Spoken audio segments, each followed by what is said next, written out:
Hey, third graders, happy Wednesday, May 6th. Here is our social studies for the day. Decided to mix it up a little bit since we are finished with Destination World and the activities that go with it. And we are going to start taking a new journey and learn about some of the Native Americans and peoples that are here in our area on the Northwest coast. What you are looking at is a page from a Kids National Geographic website, and instead of having you read it, which you certainly can, and I will put the link on this page with this, I thought it would be helpful for me to read it to you just so some of you guys can listen to it as you follow along. This very first thing, if you think back to some of the things that we have talked about in reading, we have a text feature, we have a photograph here, and the caption underneath tells us what it is that we're looking at. And that very first picture happens to be of a group of people in a canoe, and our caption tells us, ocean-going canoes are carved from cedar or spruce trees and hollowed out to fit as many as 30 people. Really interesting, and it's beautiful if you really look at all of the art and the way that it's carved. Amazing. So let's head on down and get into the text down here. Our article is called Native People of the American Northwest Coast. We have our first heading, How They Got Here. About 10,000 years ago, people began living on North America's northwest coast, a narrow area along the Pacific Ocean that stretches across parts of modern-day Alaska, Washington, Oregon, and Yukon and British Columbia in Canada. By 3000 BC, people had set up permanent villages along the rivers, peninsulas, and islands of this region.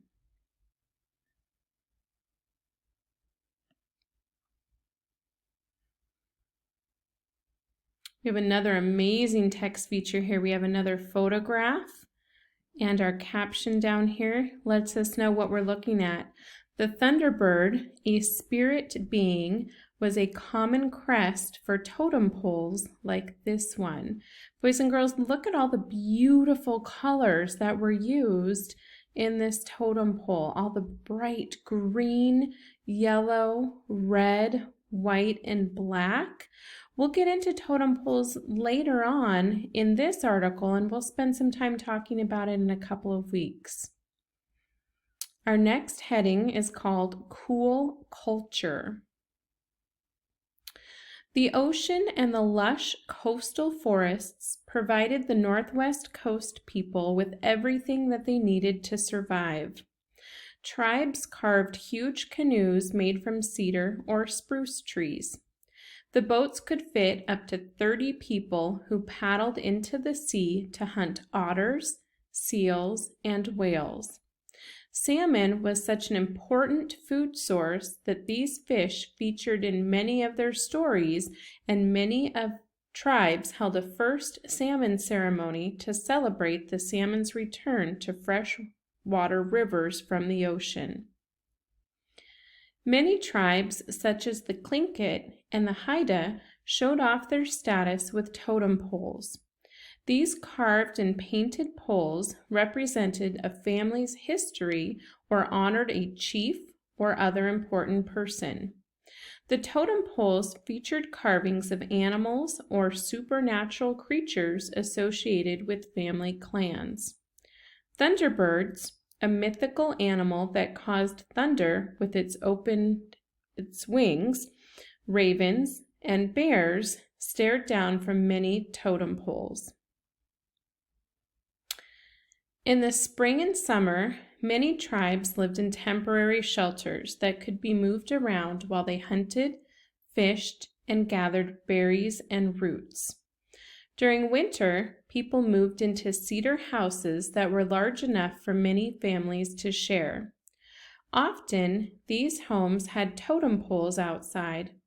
Sometimes the totem poles were used as posts to support the house's roof.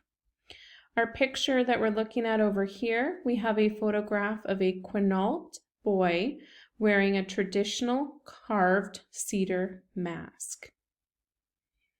Boys and girls, our next subheading, we have the life today.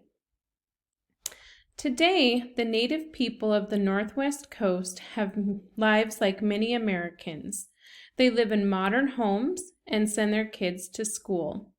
But many also remember their heritage by doing things like carving totem poles, hosting traditional feasts, and sharing their culture with others. For instance, the Puyallup tribe has a YouTube channel with videos of events such as the Puyallup Powwow. Fish have become part of many of modern tribal businesses. The Skilum and the Stillaguamish operate fish hatcheries. Many tribes participate in canoe journeys, an event hosted by the Lumi people. Each year, participants sail ongoing canoes to a different destination, sometimes taking a month to complete the journey. We have a box here that's called Fast Facts. There's a couple of different pages, boys and girls, that we'll go through. And it says you could tell men and women's canoe paddles apart by their size and shape. Women's paddles were shorter and wider near the tip. Why do you suppose that their paddles would be of different size and shape? I want you to think about that. That's a very interesting question. Why would that be?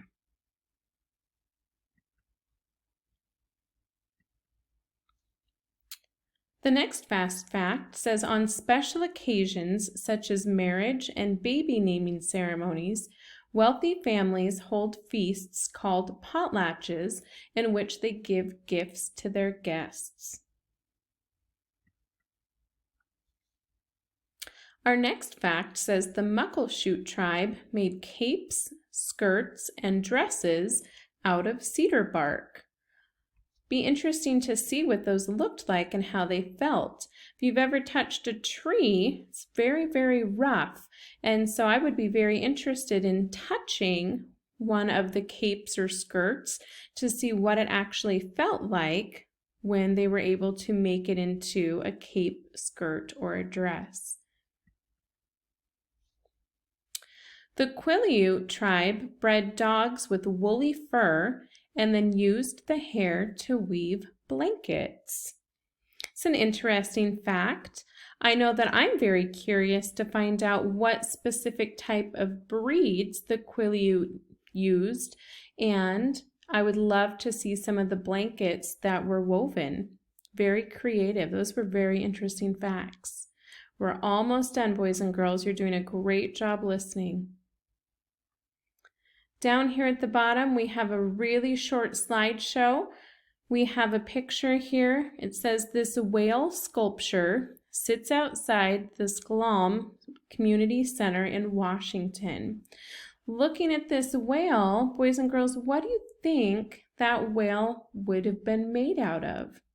Thinking about everything that you just heard in the article, what makes the most sense?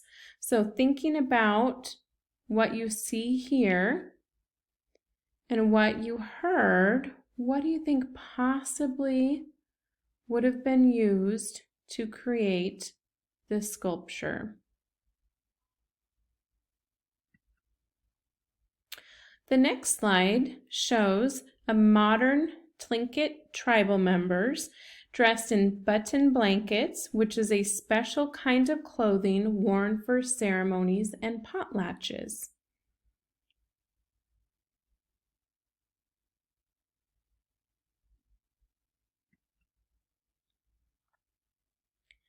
People play drums to welcome the canoes as they arrive at the start of the canoe journey celebration.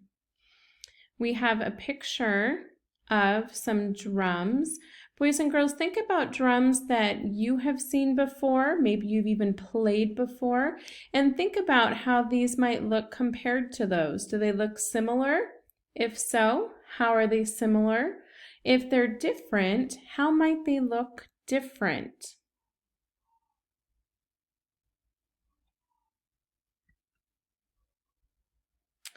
This last slide has a map that shows the tribes of the Northwest Coast. So boys and girls, if we look on the map, and I know that it's kind of hard to see, but over here is the state of Washington. So I'll do my best to kind of outline it here for us. So we're right here in this corner area, and it shows the major tribes that belong to the Northwest Coast.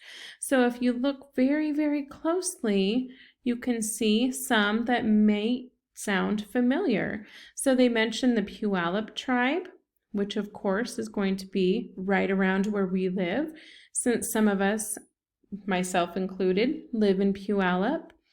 You may have heard of the Chinook. We have some salmon that are named appropriately after that particular tribe.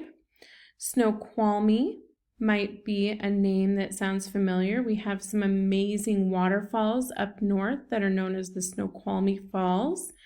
Some of the other names might sound familiar just from living in the state of Washington. Perhaps you've gone through and had some family drives. Maybe you yourself have a little bit of tribal heritage, and so you're familiar with some of these names. Boys and girls, you did a great job listening. What you're going to do now is log into your Google Classroom, and you have a form to fill out. There's 5 questions. There are 2 that are multiple choice, 2 true or false, and then 1 that you just have a short answer. Could probably even get away with just writing 1 word down to answer the question, and then you're going to go ahead and click submit, and you accomplished your social studies for today. Nice job, guys, and tune in for next week.